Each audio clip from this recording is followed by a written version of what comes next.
You know those days where everything hits at once? Your phone won't stop buzzing. You forgot something important. Someone you love is upset. Deadlines are looming. You're behind on rest. And suddenly, your mind just spirals. I can't do this. Everything's falling apart. Why am I like this? I'm so overwhelmed. The thoughts race. Your chest tightens, and even simple decisions feel impossible. In this final episode, I want to give you what I wish I had years ago, a go-to toolkit for calming your mind, even when everything feels like too much. This is more than a recap. It's a guided reset. Today, we'll bring together the core habits that feed anxiety and overwhelm, my personal 4-step reset routine when my brain is overloaded, psychological tools that actually work under pressure, and a message you need to hear, especially if you've been fighting your own mind for too long. Whether this series was your first step or your 100th, this episode is your anchor. Let's breathe together. I remember sitting in a coffee shop, laptop open. I had 10 tabs up. I had missed a message from someone I love. Work was piling up. And then I got an unexpected call with bad news. I didn't cry. I didn't panic.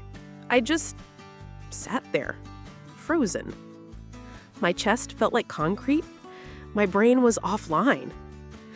That's when I realized anxiety doesn't always look loud. Sometimes it looks like nothing. Just quiet, frozen overwhelm. And that's when I knew I needed a system, a reset plan for moments like this. When your brain detects too many stressors at once, it activates your amygdala, the emotional alarm center. That signal floods your body with cortisol and adrenaline. It shuts down non-urgent systems like focus, logic, creativity. So you might forget words mid-sentence, feel paralyzed by choices, snap at people for no reason, struggle to breathe deeply, feel exhausted but wired. This is called amygdala hijack, and your brain is doing its best to protect you. But it's reacting to perceived chaos, not actual danger. That's where your reset tools come in. The 4-step calm reset method I use. Step 1, name the moment. Say to yourself, I'm overwhelmed, and that's okay. This reduces shame. Your body feels seen. You're signaling, I don't need to fight this. I just need to tend to it. Naming emotions reduces their intensity by nearly 50% according to research in affect labeling. Step 2, ground your body. Before fixing anything, bring your body back online. Try one of these. Place both feet flat on the ground and press down. Rub your palms together and feel the friction. Inhale for 4 seconds, hold for 4, exhale for 6. Name 5 things you can see, 4 you can touch, 3 you can hear, 2 you can smell, 1 you can taste. These somatic tools lower cortisol and re-engage your thinking brain. Step 3, shrink the universe. When everything feels like too much, ask, what's the next small thing I can do that would help me feel safe or supported? This could be drinking a glass of water, turning off one notification, writing down your to-dos so they're not swirling in your head, texting someone, I'm a little off today, just letting you know.